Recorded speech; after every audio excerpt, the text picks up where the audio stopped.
Let's get peppy. This is PEP 119, or the Planet Extra podcast, if you will, if you're ABC legal listening to this.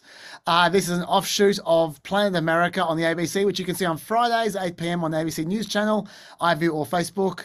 On our Facebook page, ABC Planet America, and on YouTube, ABC In-Depth channel. So much plugging. PEP is where we cover all the stuff that's too nerdy for TV, really nerdy stuff. If you're listening, you can also see this podcast on Facebook and YouTube. And if you go to one of those locations, you'll see today's very special guest, PEPCaster, Elle Hardy. Hello, Elle. Hello, thanks for having me. Thank you for being here, especially at 8 a.m. your time, New Orleans time. I very much appreciate it. Yeah, I'm a morning person, unfortunately. So, really? So you got me the best time of day. Yeah. Okay. Yeah. It's all downhill from here. Yeah. Now, for me, I just can't even. I don't even believe that 8 a.m. exists. I don't think I've ever seen it, and I don't want to see it. Quite frankly, I'm scared of it. So. That's all up to you. I should say the party's happening over here. You're really missing out, Elle, on the late night party because it's 11 p.m. where I am. As you can see behind me over my shoulder, the ABC is going off at the moment. Woo! Yeah, the magic's happening. Yes. Don't want to miss a second of that. Now, for those who don't know who Elle Hardy is, who haven't listened to when she appeared on our podcast earlier, she is I think you guys could describe you as Dr. Dave Smith's policy pal. You guys like to jam about policy. You're like a real journalist, unlike most of the people who I mix with on TV. How many countries have you been to again? It is a bit wanky to keep the list, but I think it's in the that said, I think it's in the 80s, maybe. That's enough. But yeah, I'm officially back residing in the United States. Great city of New Orleans. And yeah, allegedly a real journalist. Don't hate me. What's the weirdest country you've been to again? The most unusual one? Oh, well, I've been to North Korea, but I've been to Turkmenistan, which has 5 times fewer visitors each year and kind of similarly strict, people got to follow you around a fair bit and you get yelled at a lot for taking photos and things like that. So yeah, maybe there. When you went to North Korea, were you required to be traded for a hostage of some kind? Did prisoners have to be released for you to be released? No. It was, I was there as a tourist. So yeah, they like a lot of countries getting US dollars by visas is quite a lucrative thing. So they actually didn't mind having us around so much, but not sure I'd go there as a US citizen at the moment. I think they've actually just this week clamped back down on US citizens going there after the soldier defected. Yeah, fair enough. Yes, I expect they have been. Anyway, I won't waste any more of your time because it's 8 a.m. I still can't believe it's 8 a.m. over where you are. Let's start with some quick Trump legal updates because there's constant Trump legal news every single day.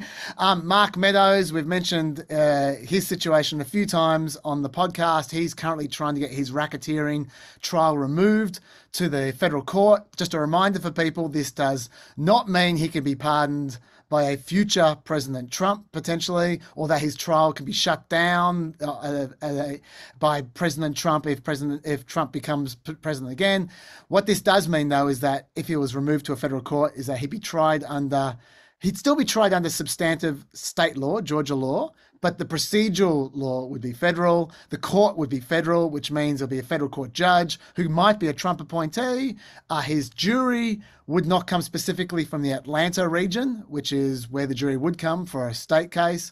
And that would be obviously a very blue area.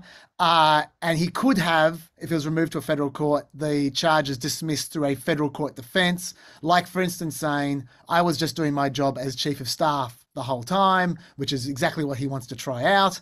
That motion is being heard right now, I believe. I'm 24 hours behind. I don't think they've passed a ruling yet. I hope they haven't. If I say anything that's out of date, Elle, just let me know. I've just woken up, so yeah, I'm not sure. To be honest, I'm not sure if anything's happening. I think we're safe overnight in America, sure.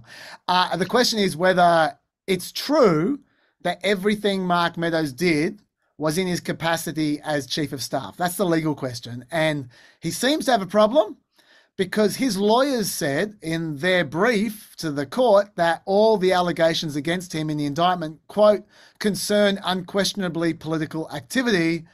If that's the case, they can't be part of his job because chiefs of staff are not allowed to perform party political activity as part of their job. In fact, it's against the law for them to do it. There's a law called the Hatch Act, which says you're not allowed to be political if you have those kinds of jobs.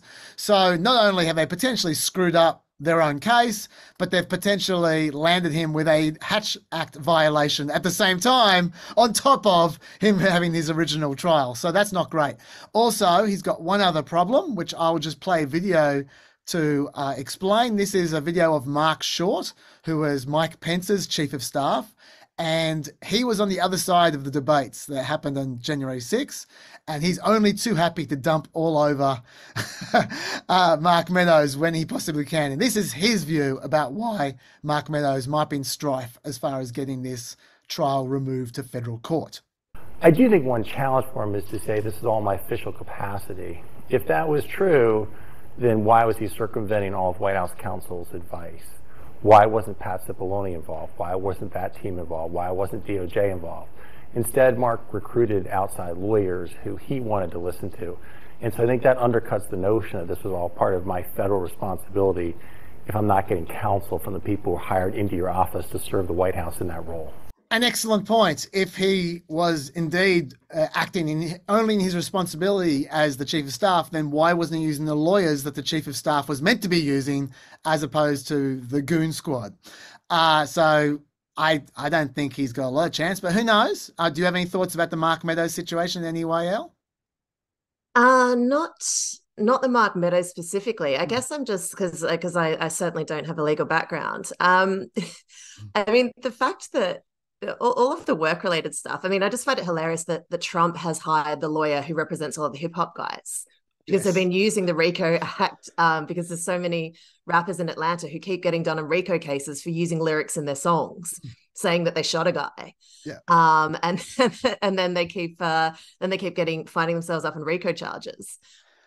So yeah, that's just always occurred to me of the I was just following orders sort of thing seems to be fairly obsolete given these guys keep getting on charges for saying exactly what they did in very public forums, which sort of seems quite a remarkable echo. Yeah, I'm sort of secretly hoping that Trump turns up for his trial, which is going to be televised in Georgia.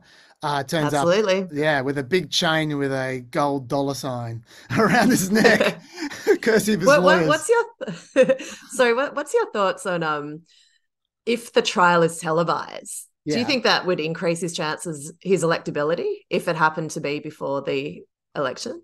Well, look, the theory is that if you televise a trial, then people play up to the cameras, right? Yeah.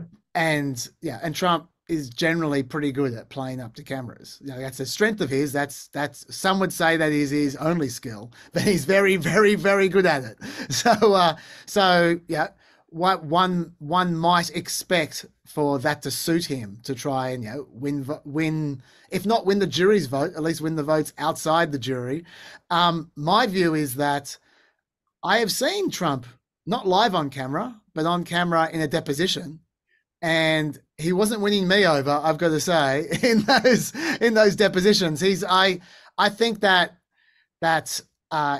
if he was on trial in front of a camera and had to testify, and I think for most of his defenses he is going to have to testify, I think that those moments are going to be massive, and I think that there is no way he can play up. Okay, because he everything he says he knows his freedom is hanging on. So I think he's going to be quite careful. But at the same time, he's not very good at that testimony. So I think, and every single thing that goes wrong, he can't spin because it's live, on camera. So my view is that if he testifies, he's going to stuff up in a way that he's not going to be able to take back. And I think that it's not going to help him at all, is my personal view. Having said that, I don't think it's a real live issue because I don't think this trial is going to take place before the election. So either Trump is already president, in which case he's probably found a way to try and put this off some way, even though he can't personally himself as the president, because this is a state trial, not a federal trial. Or alternatively, and by then it's too late anyway because he's already 2 years into his presidency or whatever. Or he's no longer he lost these trial. He's probably been found guilty of the documents case already, in which case he's already been punished in some respect.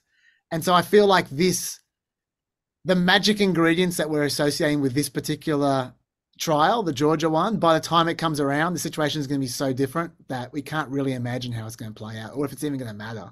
That's my take on that. It's not really a legal take.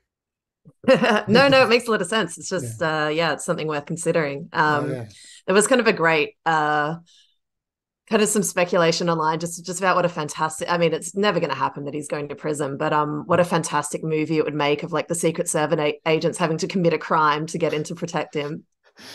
Yes, that would make a great movie. Well, I expect it will make a great movie, whatever happens, because there's going to be a lot of pondering about the potentiality for Trump to be in jail, regardless of even if whether he goes or not. We should talk, if we're doing a Trump indictment update, which we are at the moment, there is a very important person to the world of Trump that we do have to mention. We have to give an update on. Which is Rudy Giuliani, his apparently very drunk lawyer, which we'll get to in a second. Rudy has been, well, you could say he's been fucking around with his defamation trial involving Ruby Freeman and Shay Moss, the 2 election workers he accused of being election riggers. And now it seems it's time for him to find out after all that fucking up, because the judge asked for all kinds of discovery in the defamation trial and he hasn't been forthcoming. I guess he might have been busy with other trials, but still he hasn't been forthcoming on discovery. And now she's just issued a default judgment against him. Remember, this was the case where he filed a motion that said, quote, to the extent that statements were statements of fact and otherwise actionable, such actual factual statements were false. I love that quote so much. And although his lawyer people hate lawyers. His lawyer does emphasize Rudy Giuliani did not acknowledge the statements were false in that quote, but he simply did not contest it in order to move on to the portion of the case that will permit a motion to dismiss. And that's also why people hate lawyers. We're up to that portion of the case now, as it turns out, and it's not turning out like Rudy Giuliani hoped, because the judge already ordered him to pay $133,000 in sanctions for dropping the ball with discovery, and they're just moving directly to the part where they find out how much he's going to pay for defamation. And my hot tip is that will be a lot. That will be a lot of money, because not only has those election workers' lives been ruined by Rudy Giuliani, specifically by Rudy Giuliani, but also there are going to be serious punitive damages attached to this one, I reckon. So we'll see where that ends up in the next few weeks, exactly how much he's going to have to pay. But he's going to have to pay something because he didn't put up much of a defense. Well, he doesn't have much money left. Remember when he butt dialed that journalist a few years ago? I think it was like 2017, 18. He's sort of on the phone saying that I've got to call up the Ukrainians and get some more money, or where are the Emiratis these days? So yeah, I mean, I think he's been fairly impecunious for quite a few years, and I don't imagine that current woes are helping. He should, if he wants to know where the Emiratis are, he should be asking Jared Kushner. Wherever they are, Jared Kushner knows where they are. He knows where their wallet is too. Yeah, he got the $2 billion out of them for that albatross in New York City. So I don't know, maybe they got nothing left. maybe they're fresh out. That's all invested in Jared. Giuliani's not happy about this. Obviously, he called the discovery ruling I just described punishment by process.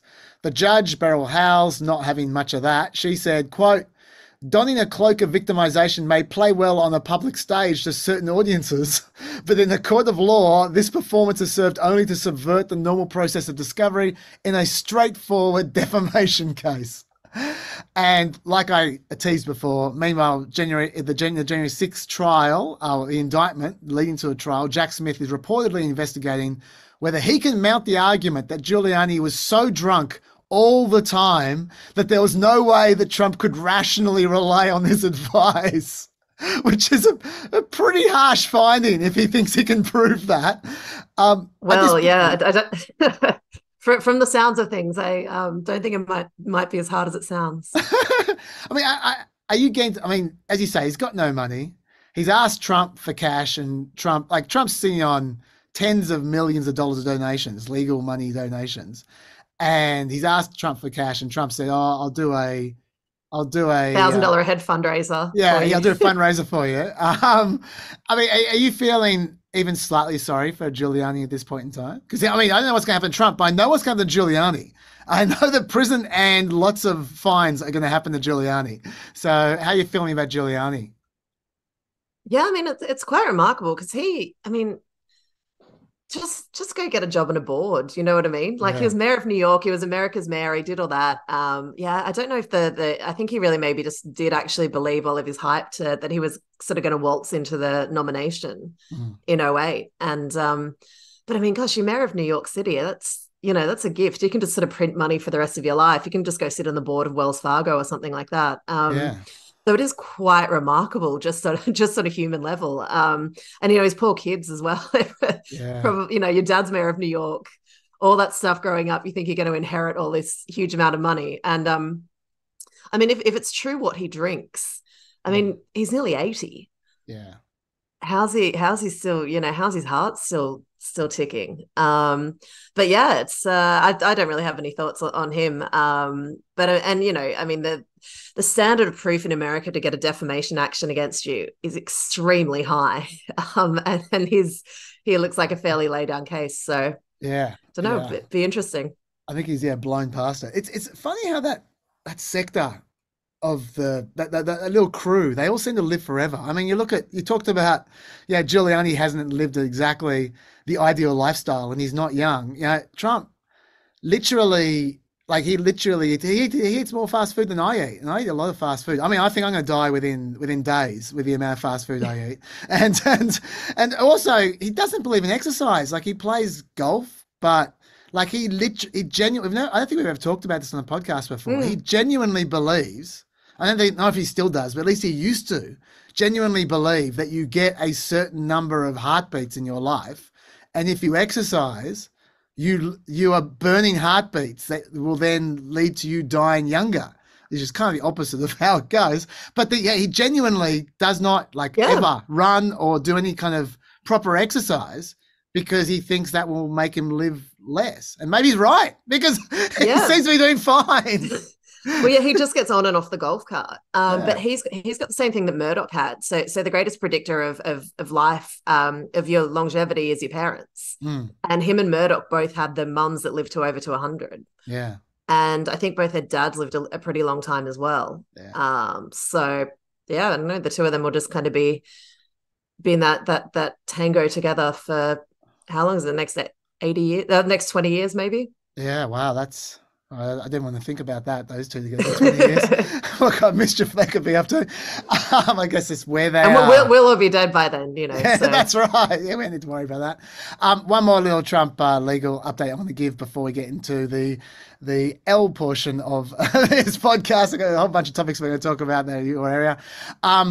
Is the 14th Amendment, which we have talked about on this podcast a number of times before. I'm not going to get into the legals about it, just to remind people that that is the part of the Section 3 of the 14th Amendment is the part of the Constitution that says if you've engaged in an insurrection or rebellion or given comfort to those enemies who did, and you held public office at the time, you are no longer eligible to hold public office again.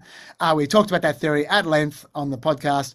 It turns out that we are now past the theory stage. We're now entering the reality stage because Lawrence Kaplan, a Florida tax attorney, has become the first to officially challenge Trump's eligibility under the 14th Amendment. And someone was always going to do that. I suspect he's not the only one who's going to do that. One or multiple examples of this case are going to work their way up to the Supreme Court. At some point in time, one of these is going to land in the Supreme Court, and then we'll find out whether this is how the Supreme Court will interpret this part of the Constitution, whether it applies today or not. I'm not so much interested in your legal interpretation here, Elle, because we just don't know how they're going to go. At the bottom line, we just have no idea how they're going to rule on this. But what's your view from the political point of view as the strategy? Let's say legally they can get away with it. Do you think it's a good idea or not? I mean, gosh, I'm not really the right person to ask. I mean, definitely don't ask my legal advice. We'd all be up for defamation if if we get my. I mean, look, it's just America is just so bureaucratic in this way, and everyone's sort of jumping in and opining, and everyone seems to have a law degree, and I mean, God knows, yeah, my thing is I have no idea what's going to happen. I spend a lot of my time criticizing people in the market of prophecy, so I try to tend to avoid them myself. Fair enough. Look, I'm not going to make any predictions, but I will say this, that my view of this, and I did have made it clear before, but I'll make it clearer, is that while I think it's a push legally, I might be wrong. There are some very, very smart people who know a lot more about the law than I do who think they're going to win the challenges. So they may well, but all I would say is, if there are two scenarios, one where you get rid of Trump by having him lose an election, and the other where you get rid of Trump through the 14th Amendment and he never actually contested the election and his supporters feel like they were robbed through some shenanigans of the opportunity to elect the rightful king of America. I feel like that's right. I feel like whatever comes after that use of the 14th Amendment will be worse in the second option than the first option. Like, if you get rid of them through an election, then I'm not saying we're moving on, but we're moving to a place which is less dire than the place we moved to if we get rid of him from the 14th Amendment. Because whoever replaces him on that side of the coin, of that side of the political spectrum, is going to be so much worse, I think, if we got rid of him through the 14th Amendment. Yeah, very much agree, and I think that it's quite a depressing thing about America. But the things that often decide this is you're going to have so much pressure from the banks and stock markety kind of people just saying, it'll probably be a thing of like, stock market goes down if stock market goes down less if he loses a free and fair election versus if we have this mechanism and there's people out in the streets. And I honestly think there's going to be that much pressure on various Democrats and various DAs and things like that I suspect that the more palatable financial political option will probably be the one that happens. Okay, now let's get into your zone. There's a few topics that we've talked about off air that you were sort of interested in talking about, and the first one is, well, actually we talked a little bit about this on Planet America, but I don't think from the angle that you're about to. Today we talked a lot about Maui and about what went on there, and we spoke to, actually, but as a little side for those who don't watch the show, and you should, because I try not to overlap, but we spoke to a guy who was on the ground in Hawaii, and he said something I haven't heard anywhere else. I've seen a lot of people talking about the water pressure, about the water pressure running out for the firefighters, and speculating it was because of various Gaia worshipping environmentalists trying to save water for farmers and all this kind of stuff. What this guy said, and he seemed to know what he was talking about, he was actually working with the first responders. He's a disaster relief guy. He was saying, no, the reason they didn't have water was because the pipes melted. The pipes, they had plastic in the pipes in the wrong area, and it melted, and the water was just spilling all over the ground.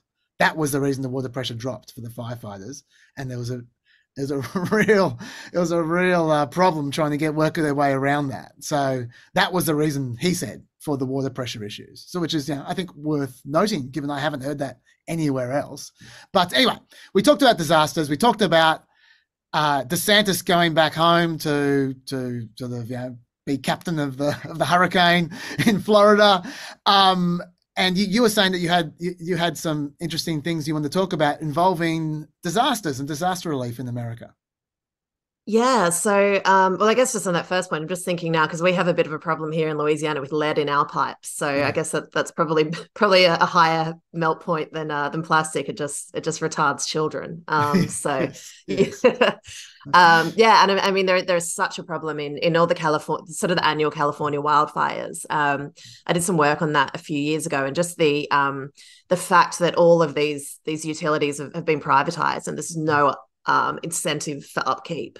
Paradise, I think it was a place called Paradise in California in, I think it was 2017 wildfires, just burnt to a crisp. The whole town is gone. And that was because the wires just weren't maintained, and they sparked off and caused this wildfire. So that's obviously a much larger structural problem. But yes, with what we've seen with the hurricane in Florida, and it looks like it's just going to be nasty hurricane season, and we know about that a lot where I live in New Orleans. Unfortunately, we're just kind of waiting for it. But sea temperature is the huge thing that really sets them going, and people have been saying the sea temperatures of Florida this year have just been in some places I think 100 degrees Fahrenheit, so that's what in the 30s, high 30s Celsius. So obviously it's pretty troubling. But the Florida insurance market has basically collapsed because of so many problems in Florida, and that's something that Ron DeSantis just hasn't and won't address. No one really wants to do it. We're having the Louisiana market's pretty much on the verge of collapse at the moment as well.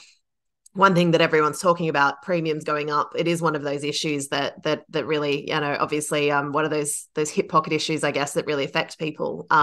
Everyone is just seeing their car and house insurance premiums go through the roof at the moment. And it really looks like it's sort of a real crisis on the horizon that no one wants to look at.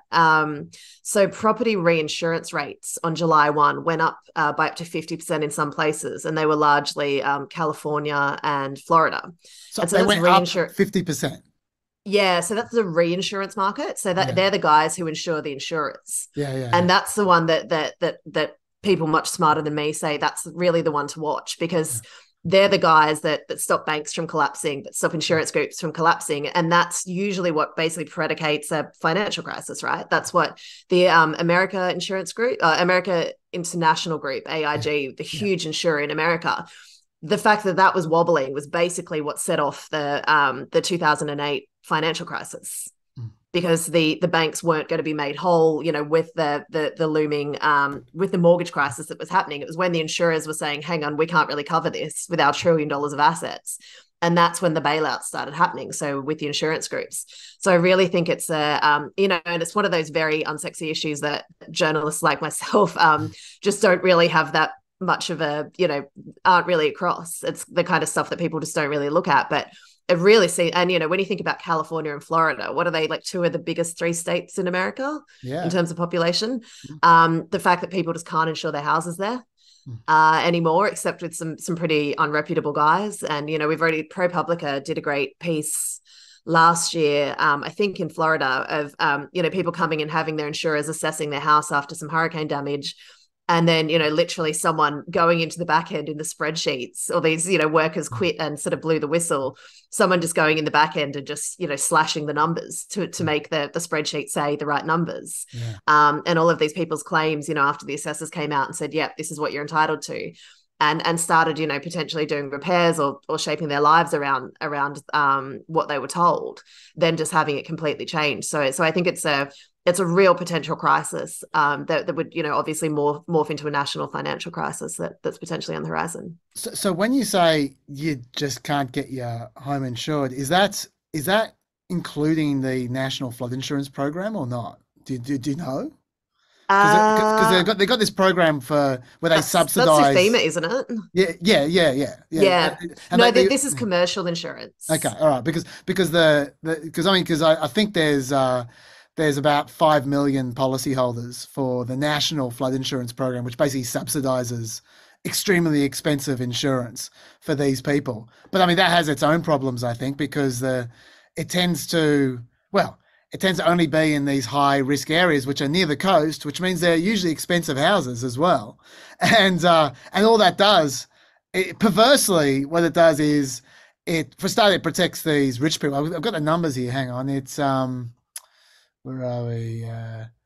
Well, for a start, it's protecting the same houses over and over and over again, because you can claim as many times as you want, right? And there's like 150,000 properties have been flooded multiple times. They're like 1% of the policies, 25 to 30% of the payouts. They're also expensive houses. 80% of the flood insurance policies, the National Flood Insurance Program policies, are located in counties that rank in the top 20% of income. And the median value of a national flood insurance property is 2.5 times higher than the national average. So they're rich properties. But what that happens then is people don't just stay in those properties because they're the few ones that are insured, and it encourages them to stay in a disaster area, and they just keep on paying out over and over again. And meanwhile, there's a whole bunch of people who can't even afford the premiums for the National Flood Insurance Program, even though it's subsidized, and they're usually the poor ones, and they just get ruined. So I'm just wondering, exactly how far does it spread? I mean, so it sounds like you're not sure, yeah? Yeah, no, I've just researched the commercial market just because it's really becoming a huge topic down here, and it's one of those things I think that could sneak up on people a little bit. So do you think this is potentially leading to if you have a bad disaster season, that could potentially create another financial crisis?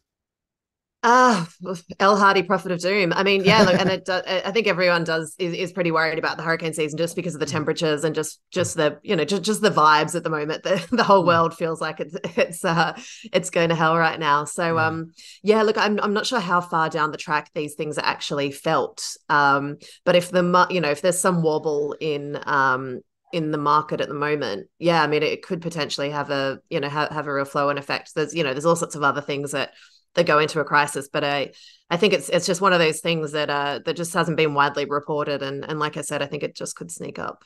Can I ask you? I mean, you live in New Orleans, so you know the area. New Orleans is a classic example of a place which is a flood risk. It's a big time flood risk, and so why do people not move? Why do people, if they don't have insurance? I mean, I presume people who don't have insurance. If they don't have insurance and they know that any year they can get wiped out and ruined, why don't they just move somewhere else? Yeah, that's I mean, it's sort of a perennial question. Look, a lot of people did after Katrina. A lot of people moved and then sort of eventually moved back. But people have community ties. The culture here is very different to the rest of the United States. So a lot of people just don't want to live anywhere else. They might have it's often work reasons. There's a lot of oil and gas work down here. There's a lot of oyster work. Hospitality is one of the biggest employers in the city. It's just what people know, and it's where they live. And they've always sort of, this has always been a fact of life here. It's just getting worse and longer. Also, there's the fact that I think just a lot of people's houses are virtually worthless, and it's all they have. And if you're an older black lady, where are you gonna just rock up to a new town in Texas and just be like, hey, I'm here and I need work and somewhere to live. It's just not really palatable. So I think it's cultural, but it's also pretty material. I think people just kind of, it's reportedly a real nightmare buying houses here because people just kind of live in them and they get so weather battered, and you just kind of put up with things and sort of plug holes and whatnot, and then people actually go to sell it and find it's fairly worthless just because it's there's been so much sort of decay and structural damage. So I think it's at least you got your little part of the world down here, and people just tend to stay there. Yeah, in terms of the cultural issue versus the economic issue, do you get the sense that if the government had a program, see, if I was dictator of the USA, if I was the emperor god, and I had some money to spend, I would spend it giving people like you just described a fair nest egg to move with, to say, look, you're trapped, you have no ability to move on your own because as you say, your house is worthless and you have nothing to sell. Here's $150,000 if you move to a different location where you're not going to be in danger. Do you think they'd take it, or do you think the cultural reasons are more important? Look, some people might, obviously. I think it just depends on, it's such an individual circumstances and also what you've been through. If people have just been through a Hurricane Katrina, they are absolutely taking it. Yeah. If they haven't, they're, if people aren't sort of traumatized and whatever, they're not. But actually, years ago when I first moved down here, I was living next door to a born and bred New Orleanian lady, and she'd finally just got her FEMA check through for Katrina. And it wasn't a lot of money. It might have been I don't know, 20 grand or something like that. And she went, you know what, I'm not doing it at my house. She's like, I've lived in here forever. I'm just used to, constantly doing the thing. She said, I'm taking myself on a cruise. I haven't had a holiday since Katrina. I've had this like constant trauma and stress in my life. And that's very understandable. And I was like, yeah, good on you. Yeah. She's like, I'm just going to die here anyway. I didn't, I managed to make it through last time. So I'm just going to give myself something nice and just kind of keep battling away. So, yeah, I'm not sure if relocations are necessarily great. And I mean, also it's just not a fact of life in Louisiana. We're about to elect a new governor, Jeff Landry, who is going to be, he's very Ron DeSantis-y, Greg Abbott. He's always wanted to make a name for himself. He's been lieutenant governor for a Democrat down here because Louisiana politics. And so he's going to look to sort of be as cruel and awful and national stage grabbing as those kind of guys. So we'll really be hearing a bit of him, but for the worse. That's very optimistic of you. Louisiana Politics Corner. Yeah, we need a sting for it. That's right. Yeah. Okay. Well, that is a depressing story. Do you have anything else depressing to add about natural disasters before we move on to the next topic? No. Just my God Emperor thing would be getting rid of for-profit insurance companies on day one of my reign. But I don't think that's going to happen anytime soon either. I'll appoint you commissioner in my God Emperor administration. Yeah. I should say, by the way, that what you said makes perfect sense. But from an economics point of view, which is, that's the way my spectrumy brain works. If you could give $150,000 to every single person in a flood zone, it would be so much cheaper than the alternative. Like, people might think that's fantasy world to say something like I just said, but it's actually not. Like, if you add up the cost of actual preparation for, especially with climate change coming, all the natural disasters coming, if you could offer $150,000 to remove a person from an area of concern, it would be way cheaper in the long run. But I acknowledge that that's not going to happen. So it's yeah. Well, I mean, just relocating along the Gulf Coast and Florida. I mean, God, how many people you'd be looking at? Like 30 mil? Yeah, it'd be a lot. It'd be a lot. But But I mean, it's anyway. Let's not do the maths. Anyway, yeah, no. It's a fair point, but it's not going to happen. Not going to happen. No. Let's stay in this part of the world. Let's keep the sting going, the imaginary sting going about Louisiana, and let's throw Florida in there as well. You were saying that you were interested in talking a little bit about, I suppose what you'd call him, Ron De-Vangelical, the new evangelical Ron DeSantis. Do you want to, I'm not aware of this. Do you want to talk about that? I'm interested. Yeah, well, I'm stepping into Dave's shoes here, but yeah, obviously I read a book on the global Pentecostal movement, and it's something I report on quite a lot. So it's been quite interesting to see Ron DeSantis, who is Catholic and who is, I think, probably quite culturally Catholic, sort of growing up in Ohio and Florida, but his parents are from Ohio. Was that it? He tried to put in his autobiography this culturally Midwestern or whatever. But a very Catholic family. I think his uncle was a priest. He had an aunt who was a nun. And just being that Italian background.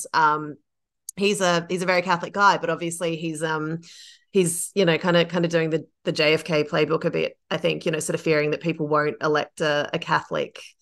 Or anyone who's too Catholic. So he's just really emphasizing at the moment, a bit like Vivek is actually trying to be like, the speaking to all the evangelical talking points and trying to speak their language. And one thing he's been in his stump speeches, he always says about putting on the full armor of God. And this is actually a real dog whistle to evangelicals. So it's a line from Ephesians 6. And Ephesians 6:12 is a really, really important passage to a lot of modern evangelicals, particularly Pentecostal, Holy Spirit-led kind of people, and to a lot of people who charged into the Capitol on January 6th. This is one of their really, really big passages. So it's Ephesians 6:12, which says, "For our struggle is not against flesh and blood, but against the rulers, against the authorities, against powers of this dark world, and against the spiritual forces of evil in the heavenly realms." So this is basically taken as the passage that's behind this idea of what's called spiritual warfare, which is a really, really important tenet of modern Pentecostalism and something that the other evangelicals are taking on as well. So I think Dave's spoken about it before. Spiritual warfare, it's the idea that demons and dark spirits are intervening in our earthly lives. So this doctrine, which actually came about from an American missionary, C. Peter Wagner, who sort of is the modern godfather of Pentecostalism in America. He was a missionary in Latin America for a long time in the 70s. So he basically took these ideas from the developing world, which was very mixed with local cultures and, some indigenous spirits and things like that, and brought them back to the West. And he came up with this idea of spiritual warfare, that there are 3 levels. Sorry, pardon me, I've got a bit of a cough at the moment. Right. 3 levels of spiritual warfare. So there's ground level, which is just, pardon me. So there's ground level spiritual warfare, which is, if you got COVID, it's the bad spirits. It's not an actual sickness. Sure. All right. There's occult level spiritual warfare, which is Hinduism and New Age stuff, which they say is just basically seeping into the cultures through the occult. And then there's strategic or territorial spiritual warfare. And this is the one that your January 6 guys, that you're charging into your local school board with a gun to burn Harry Potter guys are really, really into. Yeah. And it's saying that whole areas can be taken over by dark spirits. So that's the things they tend to say, okay, it's a red light district, has been taken over by the evil spirits, so we need to go and do a prayer walk down there, do what's called spiritual mapping. So where you look at a place and you go, right, we're going to walk around here and pray and try and convert some people and do all this stuff. But more increasingly, it's being used as a really political idea. So you'll say that, for example, the Democratic Party has been taken over by dark spirits, by evil spirits, and then they'll pause a video of Joe Biden kind of looking like that, For the purpose of the tape, that's me kind of making a very weird face and saying, look, he's been infected with evil. It's very Alex Jones, but there's certainly a real group of people that believe this. And so I think, when Ron DeSantis is using the full armor of God, it sounds like a full, sort of a throwaway line, but this is who he's speaking to. And this is spiritual warfare is one of the most powerful and important doctrines in modern Pentecostalism, and the rest of the evangelicals are really taking this on at the moment. Okay. So, I mean, for most people who are into this faith, I mean, for them, they really see like the ground level spiritual warfare. So the first one I spoke about, that if you get sick, it's because of bad spirits inside of you. It's not the actual, germ theory sickness. Yeah. And I actually did a story about that earlier this year for the US Guardian about people doing spiritual warfare down in Arizona. And it was really miserable. It was basically people who had diabetes and schizophrenia and couldn't afford their medications anymore. Yeah. So they're turning to these groups who help them. You sit there with a bucket and you vomit the spirits out of you. That's the kind of cure. But yeah, I just want to make the point that DeSantis is very knowingly leaning into quite an extreme element that is quite powerful within the Republican Party and within activist groups. And I think he very much, or people around him, know what they're doing. So, I mean, Mike Pence, for instance, he's quoting scripture more than he's not quoting scripture, I find. I know. Does he lean into this as well, or does he just stay away from that stuff?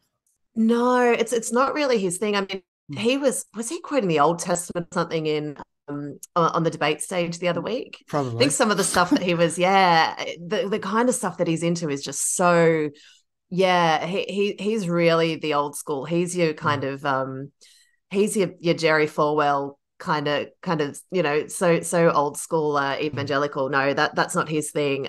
These guys, it is, I mean, a lot of it is quite online. And so Ron DeSantis's people are very good at that. Yeah, that sounds like DeSantis then. At sort of having that online poisoning, and Vivek, is starting to speak in these sorts of things as well. But it's really about they really get. I think that he's just you're really old school evangelical, Mike Pence, that is, whereas. The energy in the evangelical movement is so now with the Pentecostals. So it's all about this idea of, it's effectively repackaged Christian dominionism, right? It's all about, they don't just want to stop someone from having an abortion, or, they don't want to save your soul and sort of get you dunked in the swimming pool. They really want to transform societies, and they're using these very powerful doctrines to really, really inspire people and suppress doubt. And that is why whenever you see someone, I have some Google alert set up, and there's, every couple of weeks there's some guy that's charging into a school board to try and take it over.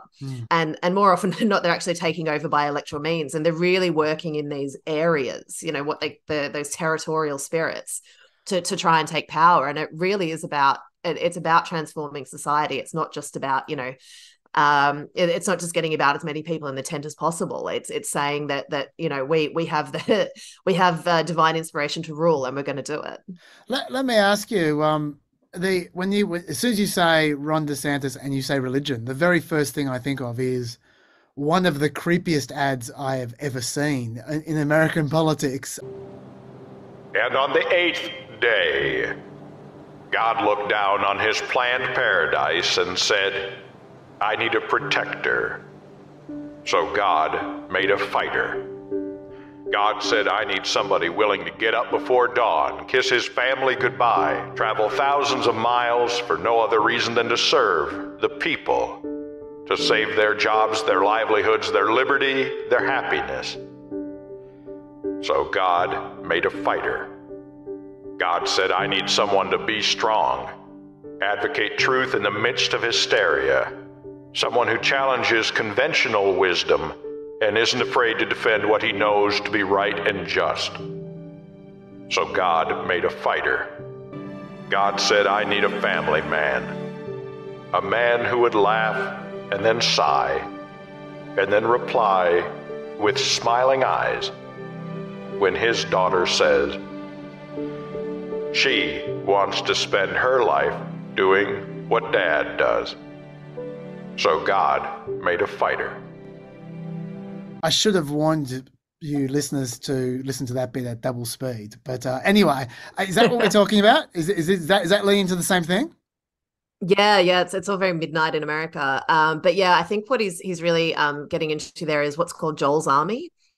So again, it's sort of another biblical, sort of another part of the Bible, similar to what I mentioned in Ephesians. And Joel's army, the soldiers of God rising up in the last days. So they're going to perform the miracles, they're going to execute judgment, and then they're going to take dominion over everyone. So I think, Joel's army has been a big thing within that movement that I spoke about earlier with C.P. Wagner and all of those guys. And you're very online, but very January 6th kind of guys. That's something they really get about. They really get into. They all take the shofars, the Jewish, the ram's horn, and they all blow the shofars. They all did it January 6th. They've taken, I saw some guy I follow online. He's very into that the other day. He was, talking about some protests. He's like, but we're going to like shofar up or something. That's how, it's not so sacred anymore. But so, it is, it's largely really dark. But I mean, the other thing as well that, the sort of charismatic Pentecostal thing has. So this is all the very dark thing, but it is actually like absurdly optimistic as well. And I think that Ron kind of, I think it's just part of Ron's personality. He kind of gravitates towards the darkness. But there is also, you do see bits of it as well, which is just very it's very a bit of sort of prosperity gospel, which is, there's nothing wrong with getting rich in this life. That's again, really, it all comes out of the Pentecostal charismatic movement. There's actually some early doctrines, they used to say back in the 60s when this stuff emerged that owning a Cadillac today is like what owning a donkey was back then. So Jesus was actually really rich. The equivalent of where he was raised was like living in a gated community. They do actually say all of this stuff. So there is a really super positive, look after your family, look after yourself. There's nothing wrong with being rich. As long as you're tithing to your church. That's the most important part. And I think the other real difference that Ron is leaning a bit into on the positive side. So Brazil's massively converting from Catholicism to Pentecostalism at the moment. This year has overtaken the number of Pentecostals in Brazil has overtaken the number of Catholics. So they've undone 500 years in 40 years. So it's been a really huge seismic shift. And something that someone said to me in a favela there, which just still sort of stuck with me, which was that, I was Catholic, but I converted because Pentecostals say that you can have a good life in this life too. It's not just waiting for the ever after. So you can have all of the things. You can, you can enrich yourself. You can do sort of whatever feels good, so long as there's a bit of God involved in it. And I think that Ron is really leaning into that stuff as well, much more than the Catholicism, which I think was fairly liberal in his family that he grew up with. So I guess it's no huge surprise, but I guess I just want to point out just how kind of Pentecostal charismatic his public faith seems to be heading. It does make sense as well, because he's always trying to get a piece of the Trump crowd without explicitly criticizing Trump. And this darkness that you're talking about, that sounds very much like Trump's inauguration speech, like that vibe of, as you say, midnight in America rather than morning in America. And that this could be yet another way of trying to get access to that group of people, even though I would suggest that group of people, even though it's reminiscent of January 6th, I can't imagine there would have been too many I can't imagine there have been too many reverends kicking down the door of Congress in January 6th. Maybe I'm wrong. I don't know. But yeah, that at least that vibe I can see him trying to monopolize. Yeah, and I think Dave actually mentioned the other week, but it's something I've been saying as well, that because I think Ron's just kind of tendency, because just the man has no, the human charisma void that is Ron DeSantis. He has a tendency to want to lecture people and to give that sermon, and he doesn't get like the thing that Trump has always got, or Trump has just gravitated towards, is that these people aren't going into they're not going to politicians for their sermon. They get that on Sunday. They've got their guy on Instagram that they like, that gives them their sort of daily affirmation, and they move on. They just want someone to work on their behalf. And so I think he's making the mistake if he's leaning too heavily into this stuff, because people are like, I don't want to hear that stuff. Just just shit on the poor people again. Yes.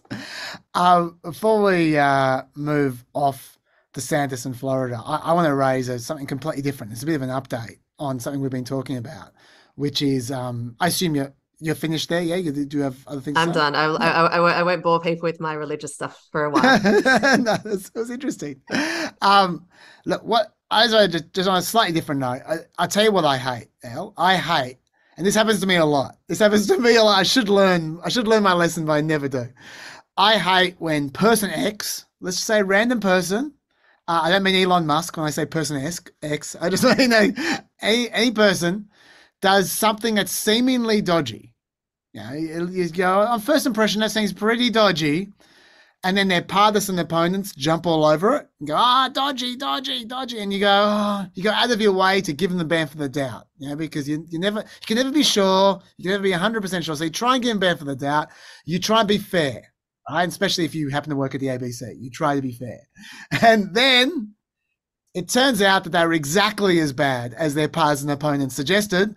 And you look and feel like a real idiot. I hate when that happens, and it happens a lot. And it may be happening again, because for those who recall, a few weeks back, Dave and I were talking about the Florida history curriculum, where there was the new history curriculum where they changed a couple of the guidelines from before, in particular about slavery, and people noticed a few of the pointers.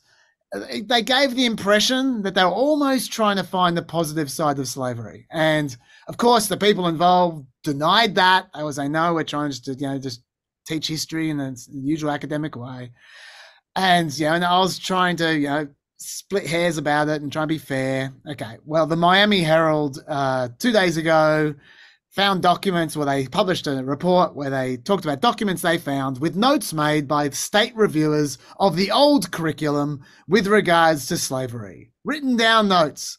Let me just read excerpts from this report. In one lesson, the AP curriculum focuses on how enslaved Africans were removed from the continent and taken to plantations on Portuguese colonies that later became a model for slave-based economy in the Americas. State reviewers said the lesson, quote, may only present one side of this issue. In a separate lesson that discussed how Europeans benefit from the slave trade, state reviewers claim the curriculum, quote, may lead to a viewpoint of an oppressor versus oppressed based solely on race or ethnicity. In yet another case, a reviewer said a unit of abolitionists that worked to free slaves was not, quote, factually inclusive or balanced. The curriculum, the reviewer said, would be more accurate if the word owners was used rather than enslavers. The documents noted that there were many times reviewers said the course should include perspectives from, quote, the other side, but didn't add any detail as to what perspectives they meant. Now, where I just read a whole bunch of quotes, which were 3 or 4 words long. It's possible this is being taken out of context. It's possible. I'm just doing it again. I'm already doing it again, Elle. It's possible that yeah. Repent, brother. There is still time. But having said that, while it is feasibly possible that they're being verbaled and that this is not what it seems, it really, really seems like they were trying to find the positive side of slavery. And that is very depressing. Yeah, I mean, look, anyone who thinks that wants education to be clicking play on some Prager University clips in the classroom, I'm probably not going to give them the benefit of the doubt. But you're a much better person than I am. Well, it's funny you mentioned that. Like I know that you listen to the podcast sometimes. You may have heard that is my number one thing that I'm worried about: the Prager University clips. Like some guideline about slavery where they change the wording a bit or whatever. By the time the teacher teaches it, the teacher will interpret that however they want anyway. And I know as well as anyone that students don't necessarily listen to teachers anyway. So there are many, many, many levels of watering down of these guidelines. So I've never been too worried about, an army of right-wing drones being sort of shock trooped their way through Florida because of these guidelines. But the Prague University thing, that to me is potentially extremely bad. They are propagandists, flat out. And if you're just playing their videos to a class, that's not great. So I share your concern about them. Yeah, well, I mean, I think it's just it's more what they're missing out on, but also just it's not good to learn just playing kids YouTube clips. I mean, that's just the final. Maybe that's the way that America finally does in the teachers unions, is just say that you can you can just press play, and that we just don't need teachers at all anymore. I think that would honestly be some people's preferred outcome. Elle, I need to white flash for a second because I need to put my laptop on the charger because I'm about to run out. And we have white flashed back to my favorite part of every podcast when I dance like a loon. It's Stats Nugget. Woo! Okay. I'm going to play quiz show with you, Elle. This is without notice. Quiz show time. Without notice. Okay. This is just a random graph I saw in a Vox article this week, and I just thought, wow, this is a great quiz. We're talking annual deaths from car crashes per 100,000 people.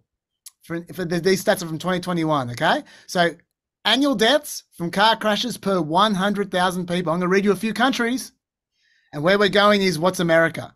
Norway is 1.5 deaths per 100,000 people from car crashes. The UK is 2.4 per 100,000 people, deaths per 100,000 people from car crashes annually. Germany is 3. Australia is 4.3. 4.3 per annual deaths from car crashes per 100,000 people. What is America, Elle? Well, I have actually done some work on this related field at the moment. Oh, okay. So I'm just trying to remember the actual.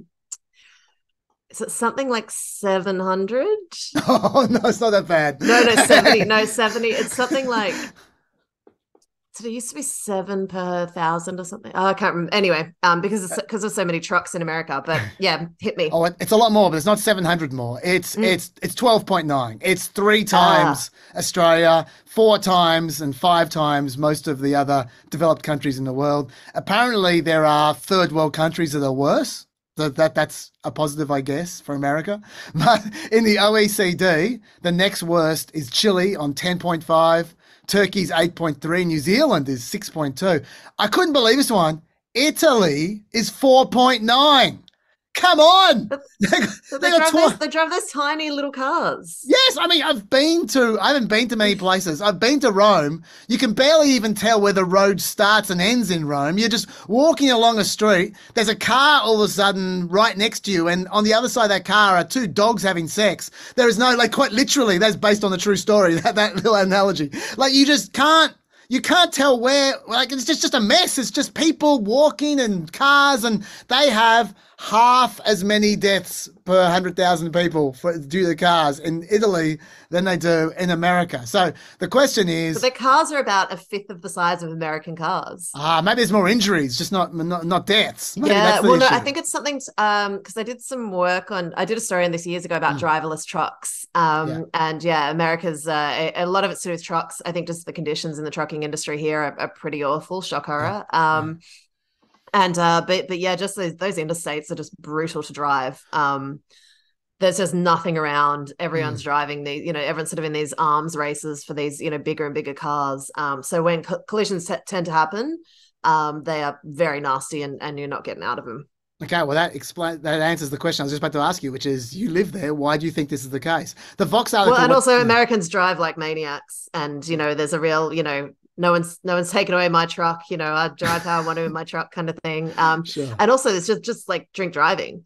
I mean, everyone in New Orleans is drunk and armed and just driving around the roads. That's why I think everyone that rides a bicycle here is mad. But yeah, they can't do the RBTs. What's the amendment? It's one of those obscure amendments in the US. I think it's the Fourth Amendment. Yeah, it might be the fourth. I'm not 100%. So you can't have RBTs because it's presuming you sort of to be doing a crime, Yeah.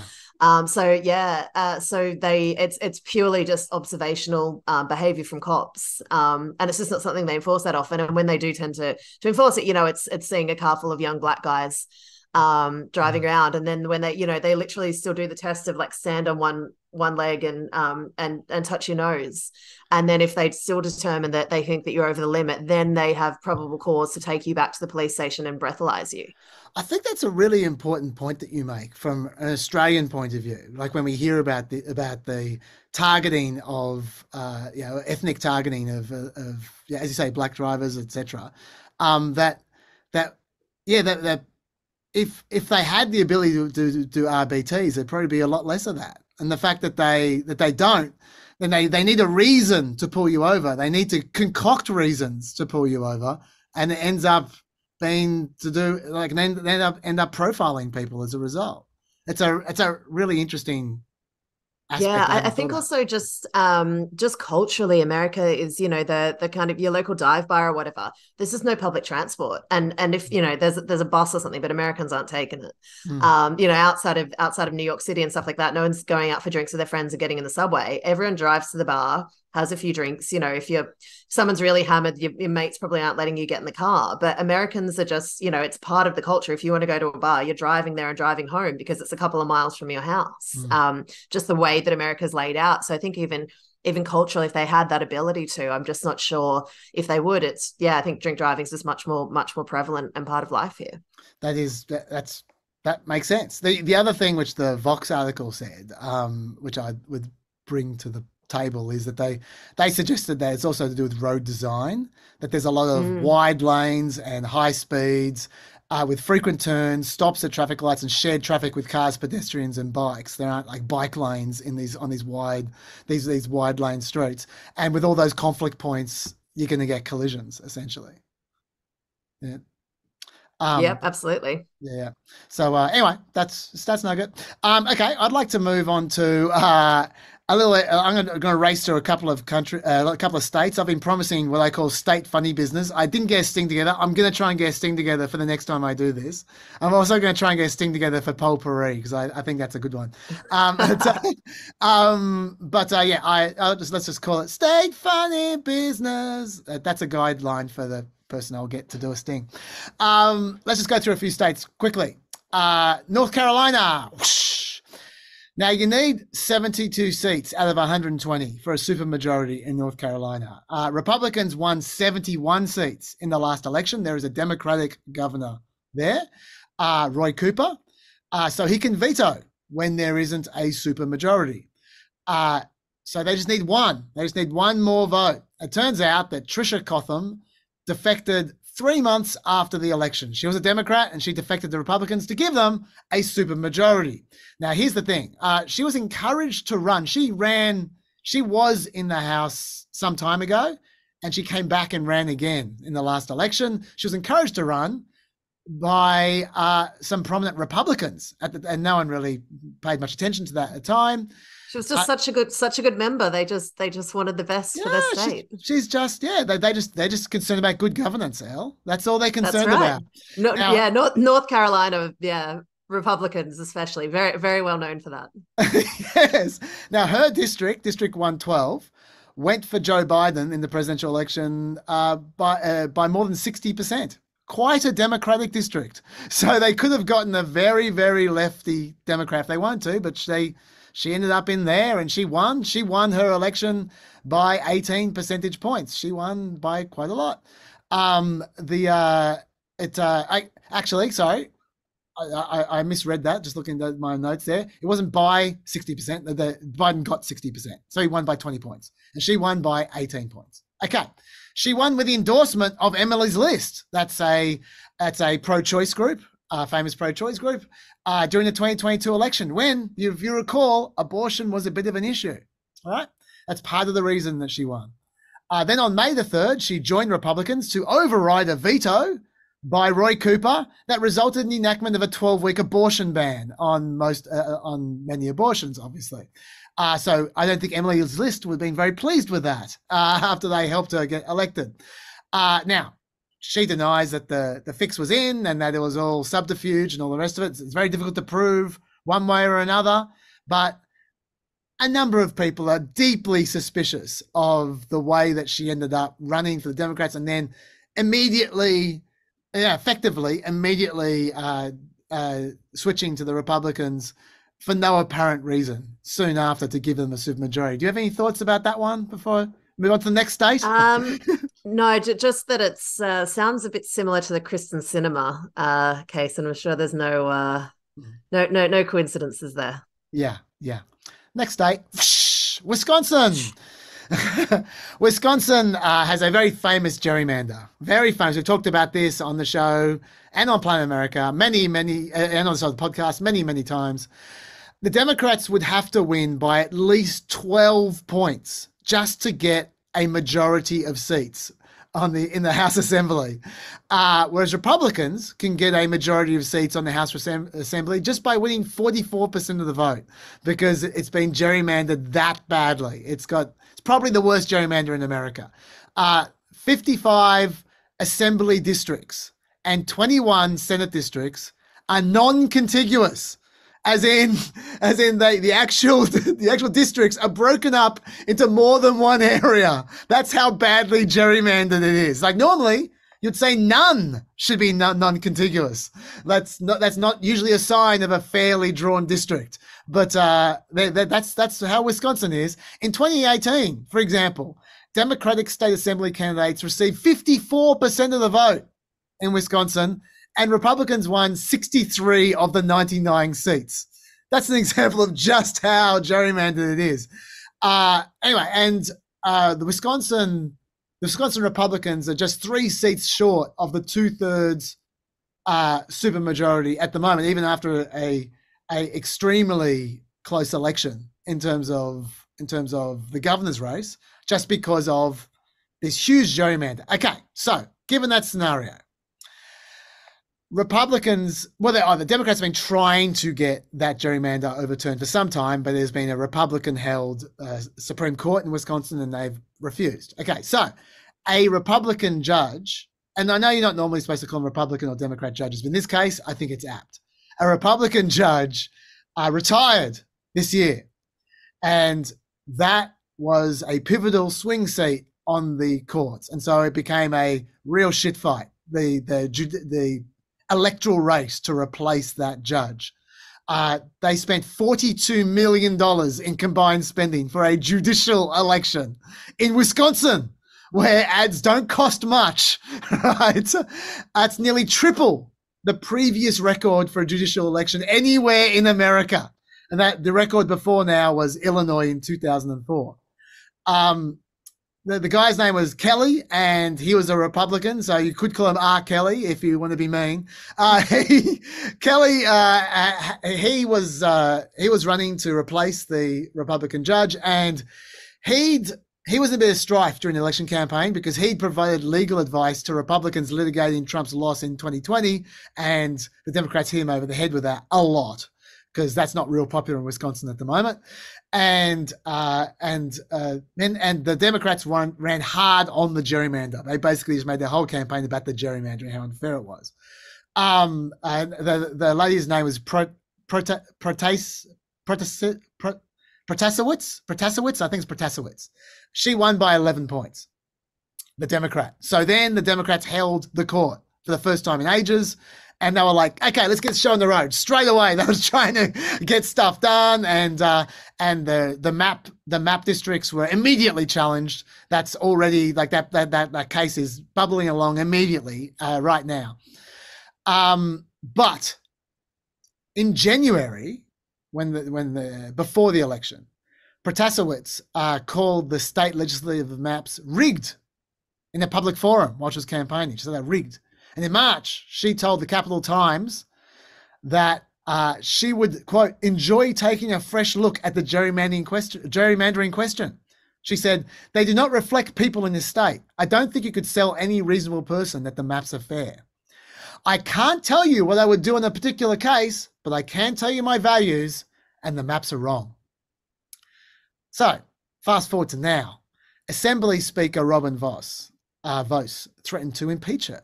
He said, I want to look and see, does she recuse herself on cases where she has prejudged? That to me is something that is at the oath of office and what she said she was going to do to uphold the Constitution. That to me is a serious offense. Now, in Wisconsin, when you impeach a judge, there's the trial after the impeachment, but they have to step down before the trial. Just the act of impeachment is enough to make them step down, and then they can't hear any cases. So if they impeach her, that the Democrats are not going to be able to get rid of the gerrymander, and they can take months to have the trial if they want.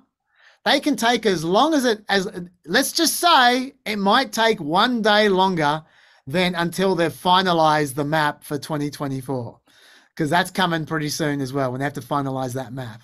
So there's a bit of a ticking clock here, and if they do impeach her, then they can potentially stop her ruling till after 2024. You got any comments about that one? No, just that. Yeah, I mean, the Wisconsin is such a fascinating case. It was always sort of the trial balloon for how far you could take these kind of this state-based legislation. But yeah, just so yeah, if anyone's interested in hearing sort of how Wisconsin got to like that, looking up the Koch brothers Americans for Prosperity group, who sort of did most of their work in Wisconsin, and Jane Mayer, the very good New Yorker writer, she did a really good book on it called Dark Money, and there's documentary too that goes into the history of Wisconsin. That's really worth understanding how America got to sort of where it is today, with a lot of this Citizens United kind of stuff, but also particularly Wisconsin and how they used Wisconsin as a lot of the testing ground for a lot of this stuff. Well, that is going into the book list. I'm sure Dr. Dave will not mind. For those wondering what I'm talking about, it's probably already on there. It may well be. It may well be. If it's not, it's about to go on there. If you don't know what I'm talking about, go to the blurb underneath the Facebook video or the YouTube video, and you'll see a very lengthy list of books, including one of Elle's, that Dr. Dave has recommended that you read. Okay, Missouri. Whoosh. Now, you might recall Ohio recently had a ballot question about ballot questions. It was about whether there was going to be whether you needed a 50% vote or a 60% vote to get a ballot question up. And the reason for that was because the Republicans were trying to head off at the pass a potential abortion question coming up later on this year. Not potential, an actual abortion question coming up later on this year, trying to make it that you would need a 60% vote to enshrine abortion rights in the Ohio Constitution. In Missouri, You might think that was dodgy, trying to head it off at the pass and try and increase the number from 50% to 60%. In Missouri, they have an even more interesting way of trying to head off at the pass potential ballot questions about abortion rights. The Missouri Attorney General, Andrew Bailey, has refused point blank to certify the paperwork for a proposed proposition about abortion rights. He says there's something wrong with the estimate of the state auditor, Scott Fitzpatrick, who is a fellow Republican, I might add, about how much the amendment will cost. Part of the paperwork is that you need to estimate the cost and make sure and show that it's not too much to hold this particular ballot question. Now, Scott Fitzpatrick says that holding the amendment restoring abortion rights would cost the state only $51,000. That's not much. But the Attorney General, Andrew Bailey, disagrees. He says the appropriate figure is actually $51 billion to hold the amendments in Missouri. $51 billion. Now, $51,000 doesn't sound much. Or maybe that's wrong. Maybe, but $51 billion. Yeah, $51 billion feels too much. That's not it. That's even too much for a Wisconsin judicial election. That's right. Anyway, he was sued by the Missouri ACLU over that action. Surprisingly, he lost, and but then he refused to comply anyway with the order of the lower court to certify the auditor's estimate. So then they went up to the state Supreme Court, and that was then upheld by the state Supreme Court. I think at this point in time, he's happy to accept the ruling of the state Supreme Court. But there's now a new case brought by Republican legislators who have effectively restated the rejected arguments of the Attorney General, arguing that the fiscal note from the auditor misleads voters as to the true cost of the ballot measure. And they're taking it to court again just to postpone the certification. Once again, there's a time limit to how far you can go, and they're trying to push it past a certain time. Also, at the same time, the Missouri Secretary of State, Jay Ashcroft, is charged with composing the language summarizing the ballot issue should it get past these court cases for the voters. Now, the way this works is you don't put legislative language to voters because it's confusing and it's long, lengthy sometimes. You put a summary just explaining what in plain language, what the amendment's meant to do. Jay Ashcroft has suggested that the proposed amendment would, quote, allow for dangerous, unregulated and unrestricted abortions from conception to live birth without requiring a medical license or potentially being subject to medical malpractice. That is his language that he wants to put on the actual voting form for when people decide whether to vote for it. The ACLU again sued, arguing that the official statement was, quote, argumentative against adoption of the initiative and misleading as to the initiative's probable effects. That's currently in trial, so we don't know the result of that yet. So, interesting, Elle. Yeah, I mean, it's Missouri. Yes, it is. Is my only contribution to this. Yes, it is. But I mean, that's an indication of how far this debate has gone, that they feel they need to do that in Missouri, that they feel that they won't win the ballot fair and square with their pro-life bona fides in Missouri. Well, I mean, I think people are just starting to realize how screwed they are. Republicans are obviously beginning to see it, that it's a live issue. It's something that's getting people out to vote, and that it's not going away. So, yeah. I should say with the language thing, changing the language of the summary, Ohio is doing that as well. Frank LaRose, our mate from who tried to get through he's our good friend who tried to get through the show.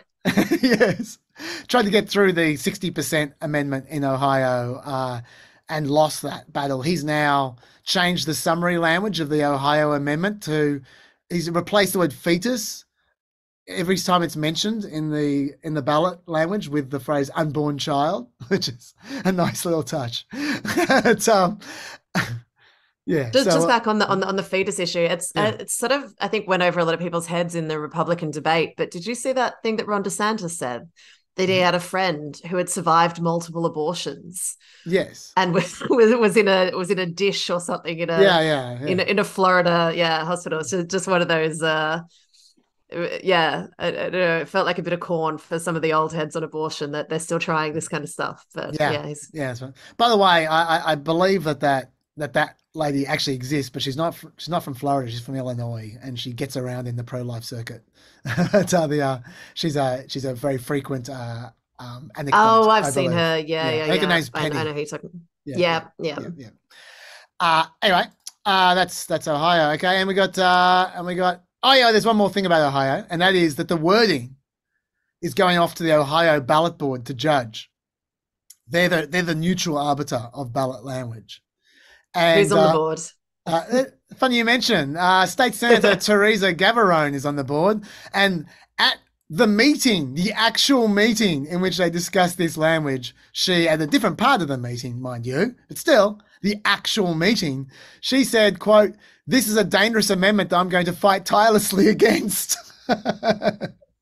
So anyway, that's Ohio and Missouri. Whoosh, to Alabama.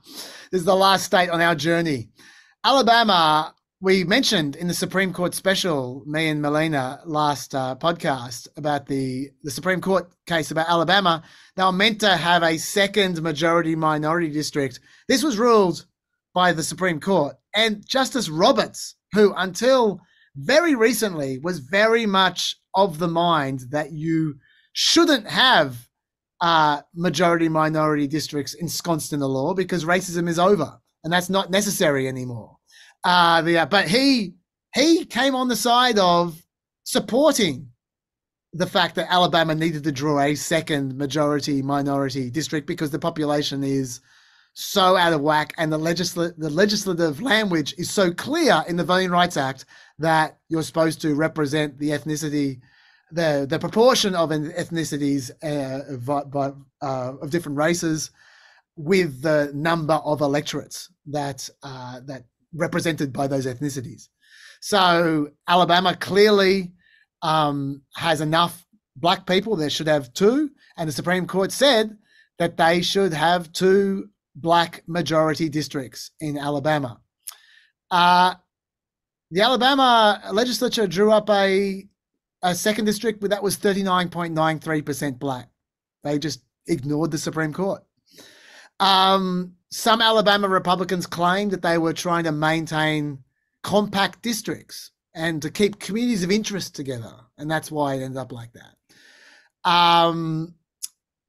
We'll see. It's going back to the Supreme Court again. I wonder what kind of mood the Supreme Court will be in when they have been just they've just been dismissed entirely just ignored essentially by these Alabama Republicans. I don't know. There's some talk that maybe the reason they did this is because I think it was Kavanaugh in his ruling offered the idea that this may not be around for much longer. And they think that this is a signal to come back and give them another go. I don't think that's going to work. But anyway, we'll see. It belongs in funny state business, I feel. So that's why it's there. And also, of course, once again, there's a ticking clock. If they put it off long enough, they get to ensconce that map for the next election. Okay, that's funny state business. Alabama, the belligerent state. Oh, that's nice. with another friend of the show, Tommy Tuberville. Elle, the next topic which you wanted to talk about was, I think, a great topic for us to talk about generally, because it's every now and then some policy happens in America. Every now and then, not often, but this week some policy happened. Medicare, the beginnings of the process by which 10 drugs will be negotiated, have their prices negotiated by Medicare, has begun. It's not going to happen until 2026, but the beginning of the process has begun where they listed 10 drugs. You wanted to talk about this, so go for it. Yeah, look, it was just an interesting caught my eye this week. So some of the individual drug companies have already said that they're going to sue the government because they don't want to be put on this list, which is going to bring in price controls. Yeah. And Biden has, I think for policy reasons, but also political reasons, the drugs he's put on there are really common drugs for high blood pressure. I think is it like cholesterol, heart disease, all those kind of American. I've got the details here, so do me just read them out quickly and then you continue on. Yep, okay. There's, as I said, 10 drugs. There's Eliquis. Okay, I'm going to really struggle to pronounce these these drugs. So if you're personally attached to one of these drugs, I'm sorry. Please don't be offended. Eliquis treats and prevents blood clots. It's got 3.7 million users. Medicare spends $16.5 billion on that. That costs $561 per month. I've got those stats for all the 10 drugs. I'm just going to race through them. Jardiance treats diabetes and heart failure. It's got 1.6 million users. Medicare spends $7.1 billion on it. This is per year. $570 list price per month. Xarelto treats and prevents blood clots, reduces related risks for people with heart disease. 1.3 million users. Medicare spends $6 billion on it. $542 list price per month. Januvia treats diabetes, has 869,000 users. Medicare spends $4.1 billion on it. List price, $586 per month. At this point in time, I'll just pause, because if you're saying, hang on, who cares about the list price? They're on Medicare. Those drugs have been subsidized. Maybe the government has to pay for them, but they don't. Wrong, because there are huge donut holes that they need to pay up in before they get the Medicare subsidization. So those list prices, they have to pay to a certain extent, and that extent often is quite large. So those list prices, most of the times a deductible on your policy or your Medicare, it's often in the realm of 10 grand a year anyway. So a lot of these people are paying. Yeah, you're talking about paying. The best part of 6, 8, 10 grand for, just your blood pressure medication that your doctor says you have to be on. And often if you don't take it, you can lose your insurance because you're not doing what you need to be doing. It's just a tremendous amount of money. I think it's something that Australians and anyone who hasn't lived in America, just the healthcare system, how expensive it is over here, just cannot be understated. Yeah. So these list prices matter, and that's going to be relevant very soon in about 2 drugs time. Farxiga treats diabetes, heart disease, and chronic kidney disease. It has 799,000 users. Medicare spends $3.3 billion on a year. $549 list price per month. Entresto treats heart failure. 587,000 users. Medicare spends $2.9 billion on a year. $545 list price per month. Here we go. Enbrel treats rheumatoid arthritis, psoriasis, and psoriatic arthritis. It only has 48,000 users. Medicare spends $2.7 billion on it. This is the reason why it's on this list. $1,762 per month list price. No, I lie. Not per month, per week. $1,762 per week list price for this drug for rheumatoid arthritis, psoriasis, and psoriatic arthritis. Imbruvica treats various blood cancers. Not talking about psoriasis anymore. We're talking about blood cancers. 20,000 users, not many. Medicare spends $2.6 billion on it. $13,546 list price per month. And Stelara also treats psoriasis, psoriatic arthritis, Crohn's disease, and inflammatory bowel disease. And those last two, I'm not treading on psoriasis. I'm just saying you can live with psoriasis. You might not be able to live with Crohn's disease. Like that is a serious digestive issue. 22,000 users. Medicare spends $2.6 billion on it. $25,497 list price for an 8-week supply. They're your drugs, Elle. Go on.